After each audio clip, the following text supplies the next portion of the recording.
Welcome to Unspoken Affairs. In today's video script, they say every woman carries a hidden truth. It's a secret that lives quietly inside her until the day it is forced to the surface. For me, that truth began to unravel on a night I never expected. In a moment so ordinary it should have slipped by without notice. Instead, it became the spark that shifted the ground beneath my feet, making me question everything I thought I knew about love, loyalty, and the choices that shape our lives. I had been with Ryan for nearly a year. To anyone looking in from the outside, he was exactly the man I should have been with. He was steady, responsible, polite in ways that made parents adore him, and thoughtful in ways that made friends envy me. He never forgot to open the car door. He never let my coffee grow cold without replacing it. And he always remembered anniversaries and little milestones. He was the definition of safe, the kind of man who gave you a sense of certainty in an uncertain world. And yet, somewhere deep inside, I couldn't shake the feeling that something vital was missing. Like a song played without its melody, or a puzzle left forever incomplete. That missing piece, though I didn't realize it at the time, took shape in the form of Reeve, Ryan's closest friend. He was nothing like Ryan on the surface, taller, quieter, more reserved, but his silence wasn't awkward. It was commanding, as though he had no need to fill space with words to prove his worth. There was a gravity to him, an unspoken confidence that made people turn their heads even when he wasn't trying. And when his eyes first met mine, it wasn't casual. It wasn't the light-hearted glance of a friend of a friend. No, it was deeper, more deliberate. Like he was looking straight through the carefully built walls I'd constructed around myself. At first, I told myself it was nothing, a fleeting trick of the mind, a moment of imagination. But that look lingered in me long after it had passed. It followed me into the quiet spaces of my day, into the pauses when Ryan's laughter filled the air but failed to touch the hollow part of my chest. Weeks turned into months. And each time Reeve and I crossed paths, the silence between us grew louder. It was never about words. It was about the glances, the pauses, the way his gaze seemed to land on me when no one else was looking. And slowly, against my better judgment, I found myself searching for those glances, waiting for them, feeling both guilt and exhilaration when I caught them. It wasn't something I planned. It wasn't something I could admit even to myself. But it was there, an invisible thread weaving itself between us. Then came the night everything changed. Ryan, Reeve, and I were at my apartment. The mood was easy, laughter spilling between us as we shared takeout and casual conversation. Then Ryan's phone rang. A work call. With his usual carefree grin, he clapped Reeve on the shoulder and said, "Bro, don't let her get bored. I'll be back in an hour." And just like that, the moment was set. The first few minutes passed in silence. He sat scrolling through his phone. I pretended to watch TV, my heart thudding in a way that made no sense for the situation.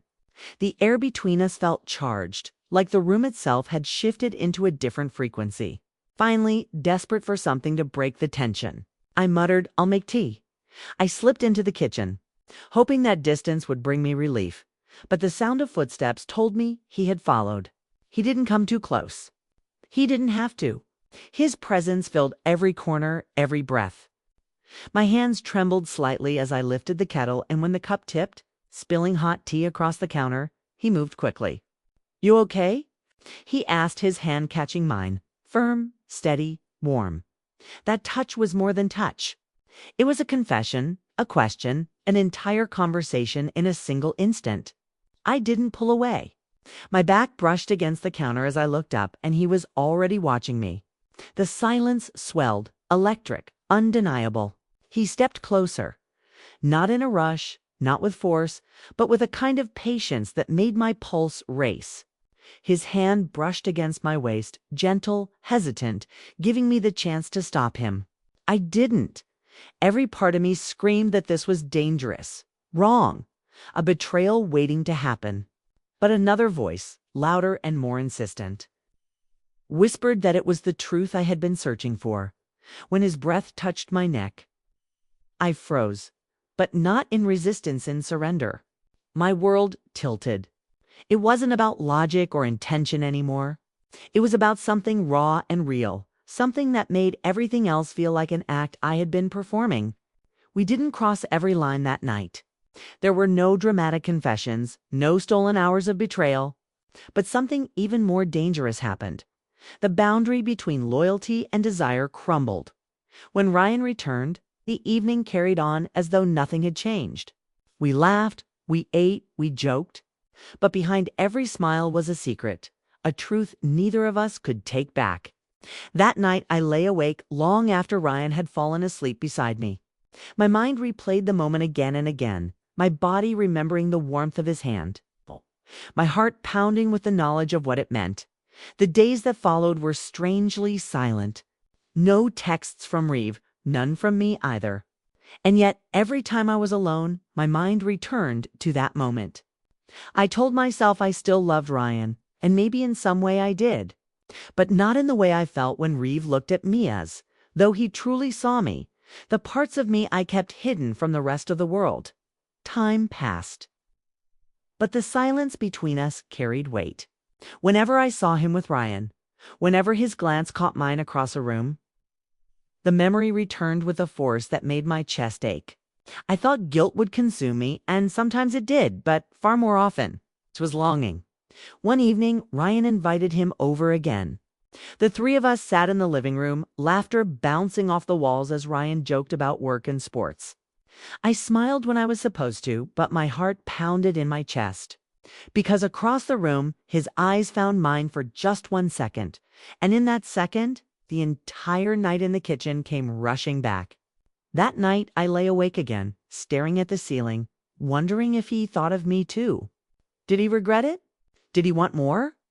Or was it only me carrying the weight of something that had never truly existed? Weeks blurred together. Ryan was busy with work, late meetings, endless calls. I played the part of the supportive partner, nodding, smiling, listening. But inside, I was unraveling. Each time my phone buzzed, my heart leaped with hope. But it was never him. I told myself the silence meant it was over. But the truth clung to me like a shadow I couldn't escape. And then fate stepped in again. One afternoon, I was out running errands when I saw him. Standing by his car, alone, his eyes met mine before I could look away. He gave me the smallest nod, subtle but unmistakably a silent invitation. I hesitated. Every rational thought told me to keep walking, to turn away, to bury this once and for all. But I didn't, single quotes, Ty.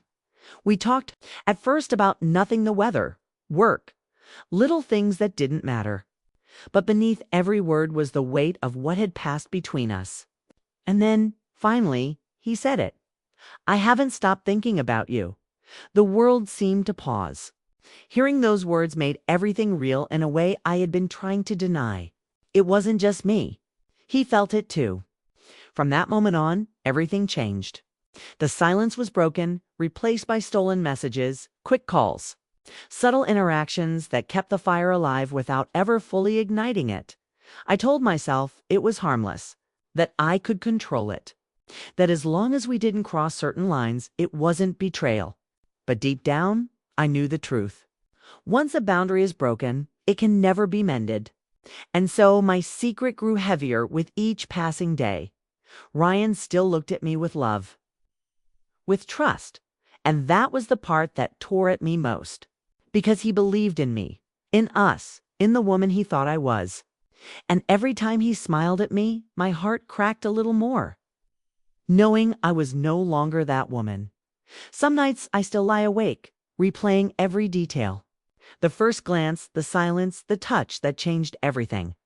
I wonder if it was love, or simply the thrill of being seen by someone I wasn't supposed to want. Maybe I'll never know. But one thing I am certain of. Every woman carries a secret, and this was mine.